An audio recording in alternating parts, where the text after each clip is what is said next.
Greenland को America में मिलाने की ऐसी जिद पाली है कि वो अपने दोस्तों को ही दुश्मन बनाते जा रहे हैं। जिन पश्चिमी देशों ने रूस से रक्षा के लिए नेटो सैन्य संगठन बनाया था, आज वो गुठी अंदर से खोखले नजर आते हैं। अमेरिका की जिद के सामने उसके वजूद पर ही सवालिया निशान लग रहा है। ट्रंप ने ग्रीनलैंड पर अपनी सनक का विरोध करते हुए नेटो सहयोगियों पर ही टैरिफ लगाने का ऐलान कर दिया।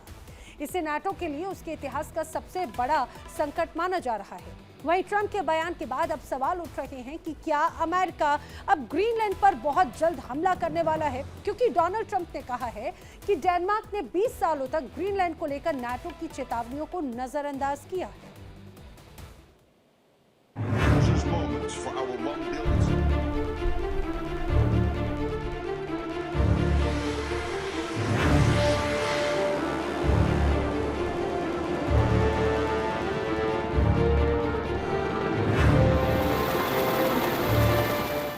ग्रीनलैंड बर्फ से ढके एक जमीन नहीं, अब ये जमीन अमेरिका और यूरोप के रिश्तों में आग बनकर धधक रही है। ट्रंप की धमकी, यूरोप का जवाब और नेटो के भविष्य पर सबसे बड़ा सवाल उठ रहा है। क्या ग्रीनलैंड अमेरिका यूरोप टकराव की नई जंग भूमि बन रहा है?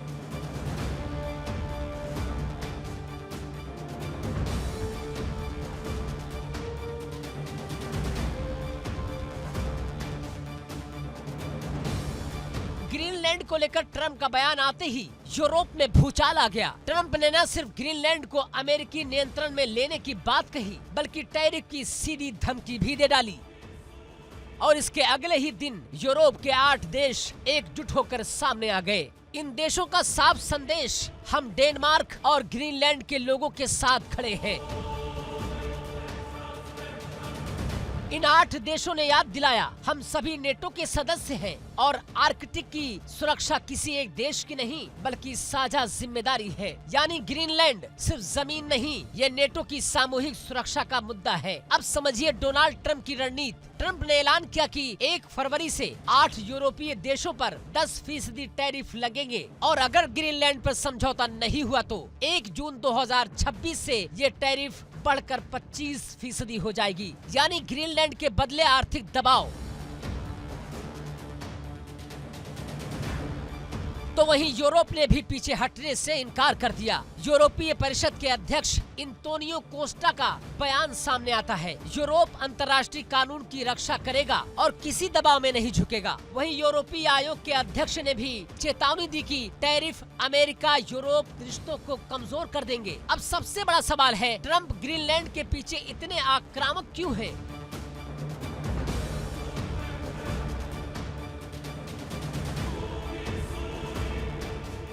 ट्रंप का तर्क, अमेरिका वर्षों से यूरोप की सुरक्षा करता आया है। अब वक्त है कि डेनमार्क ग्रीनलैंड को लेकर अमेरिका से समझौता करे। ट्रंप कहते हैं, ग्रीनलैंड रणनीतिक रूप से बेहद अहम है। चीन और रूस की नजरें जमी हुई है और डेनमार्क इसे सुरक्षित नहीं रख पा रहा है। लेकिन डेनमार्क ने अमेरिका को दो टूक जवाब दिया है। प्रधानमंत्री ने चेतावनी दी, ग्रीनलैंड पर अमेरिका का कोई भी मिलिट्री एक्शन नेटो का अंत होगा।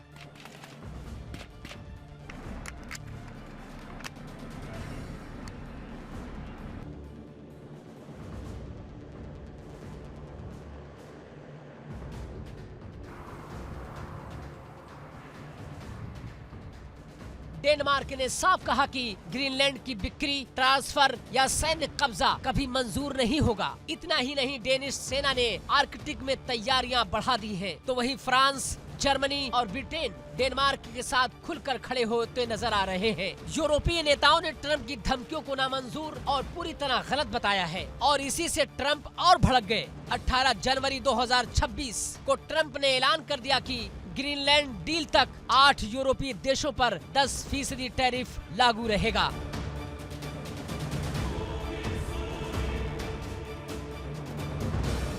अब आते हैं सबसे खतरनाक सवाल पर। नेटो का आर्टिकल 5 कहता है, एक सदस्य पर हमला सभी पर हमला माना जाएगा।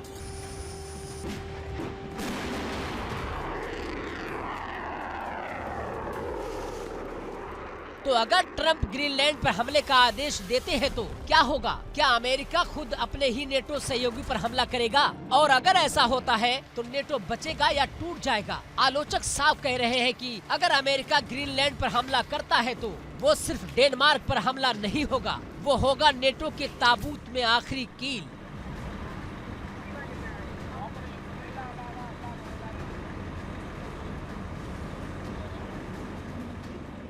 तो वहीं ग्रीनलैंड में अब सड़क पर उतरा है जनता का गुस्सा। ट्रंप के खिलाफ हजारों ग्रीनलैंड वासी सड़कों पर प्रदर्शन कर रहे हैं। जहां ट्रंप ग्रीनलैंड को खरीदने की बात कर रहे हैं, वहीं ग्रीनलैंड के लोग अमेरिका में शामिल होने के खिलाफ खुलकर खड़े हो चुके हैं। हजारों लोगों ने शांतिपूर्ण मार्च किया, हाथों में पोस्टर, लहराता राष्ट्रीय झंडा और नारे ग्रीनलैंड बिकाऊ रही है। ये प्रदर्शन अमेरिका की बढ़ती कब्जे की धमकियों के बीच हुआ है। साफ है, ग्रीनलैंड सिर्फ जमीन नहीं, ये उसकी पहचान है और जनता इसे किसी कीमत पर बेचने को तैयार नहीं है।